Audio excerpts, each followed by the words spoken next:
आपने पानी को नहीं छोड़ा, दारू को भी नहीं छोड़ा। तो आप ऐसा करोगे काम तो ये तो भुगतना ही पड़ेगा साहब। पानी का काम पिताजी करे, दारू का काम बेटी जी ने किया है। तो हमको क्या लेने देना है? ईडी को पता चल गया, आईटी को पता चल गया, जो उनको सजा देना है वो दे रहे हैं। आप किस प्रकार से इसको ड्रामा कह सकते हैं? अरे नुकसान तो हमारा हुआ है, धर्म के रास्ते पे चलकर भाजपा को नुकसान हुआ है। 2023 में जब कविता का अरेस्ट नहीं हुआ है इसी मुद्दे को लेकर कि सबने क्या ताना मारी है कि हमारा भाजपा का हाथ था, हालांकि हमारा हाथ था ही नहीं उसमें।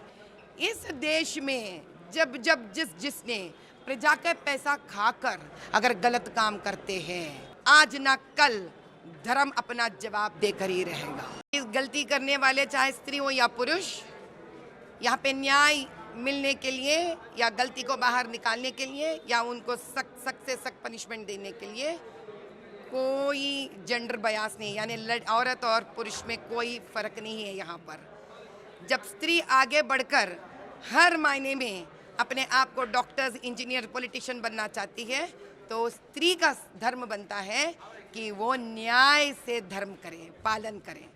अगर आप इसको छोड़कर आप इस प्रकार के स्कैम्स करते रहोगे तो तब तो आपको सज़ा मिलनी ही चाहिए। तो सज़ा थोड़ी देखती है पुरुष है स्त्री है। बीआरएस पार्टी इसको इलीगल कह रही है क्योंकि मैटर अभी सुप्रीम कोर्ट में है, फिर भी अरेस्ट किया गया है क्योंकि प्राइम मिनिस्टर मोदी यहाँ पर है और उनका रोड शो चल रहा है। उसी दौरान एमएलसी कविता को अरेस्ट किया गया है। इसको इलीगल बताया। सर मैं एक बात बताती हूँ आपको, जहाँ उन्होंने आज तक ओल्ड सिटी में, मैं मुद्दा यहाँ तक लेके आती हूँ, हैदराबाद लोकसभा पार्लियामेंट में आपने फ्लाईओवर्स नहीं डाली है, तो ये गलत काम नहीं है। गलत काम नहीं, आपने गलत काम नहीं किया है। आपने तो एक के पीछे एक गलत काम किया है। आपने जब वो डैम बनाया है, पूरे टूट रहा है वो, ये गलत काम नहीं है। जब आप गलत काम करोगे, आपने पानी को नहीं छोड़ा, दारू को भी नहीं छोड़ा, तो आप ऐसा करोगे काम तो ये तो भुगतना ही पड़ेगा साहब। तो भुगत रहे। पानी का काम पिताजी करे, दारू का काम बेटी जी ने किया है। तो हमको क्या लेने देना है? ईडी को पता चल गया, आईटी को पता चल गया, जो उनको सजा देना है वो दे रहे हैं। अभी थोड़ी कोई ये देख के आएगा आपके घर कि आपने क्या, उनको कोई काम दाम नहीं है ईडी को और आईटी को? क्या इतना आसान है ये बात? कोई डॉक्यूमेंट तैयार कर सकता है किसी के ऊपर इतना बड़ा मुद्दा लेकर? इतना आसान है क्या? प्रजा सवाल नहीं करेंगे, पूछेंगे नहीं? ये सब प्रूव हो चुके हैं, इसीलिए इतना वक्त लगा उनको कि सही मायने में सारे पेपर्स डॉक्यूमेंटेशन करे, और जब सारा मिल गया उनको प्रूफ, वो लोग अरेस्ट कर लिए। बस कांग्रेस पार्टी ये कह रहा है कि ये टाइमिंग के बारे में वो लोग कह रहे हैं कि ये एक ड्रामा है, बीआरएस पार्टी और बीजेपी के बीच में ये एक ड्रामा है, ये भी उनका स्टेटमेंट है। क्या कहते तो वो ड्रामा से कांग्रेस को क्या लेना देना है? अभी दूसरी बात कहती हूँ, आप किस प्रकार से इसको ड्रामा कह सकते हैं?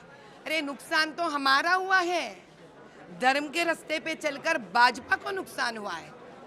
2023 में जब कविता का अरेस्ट नहीं हुआ है इसी मुद्दे को लेकर कि सबने क्या ताना मारी है कि हमारा भाजपा का हाथ था, हालांकि हमारा हाथ था ही नहीं उसमें, क्योंकि ये जो काम ईडी और आईटी कर रहे हैं ये अलग डिपार्टमेंट है जिसमें किसी का दखलंदाजी का कोई लेना देना नहीं होता है।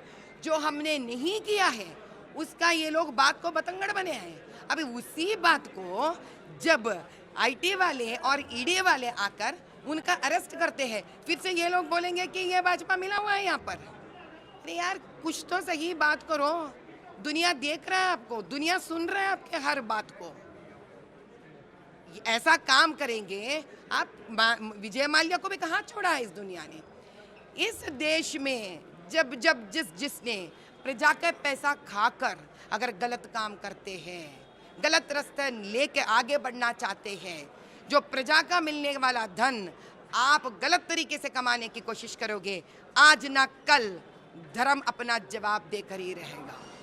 मैम बीआरएस पार्टी ने स्टेट में बंद का कॉल दिया है, कल पूरा स्टेट में वो लोग प्रोटेस्ट करने का। अरे साहब बीआरएस के अधिनेता केसीआर साहब के बेटे स्वयं केटीआर साहब ने कहा है हमारा कार गैराज में चले गया है, तो गैराज से क्या कार ठीक हो गई क्या?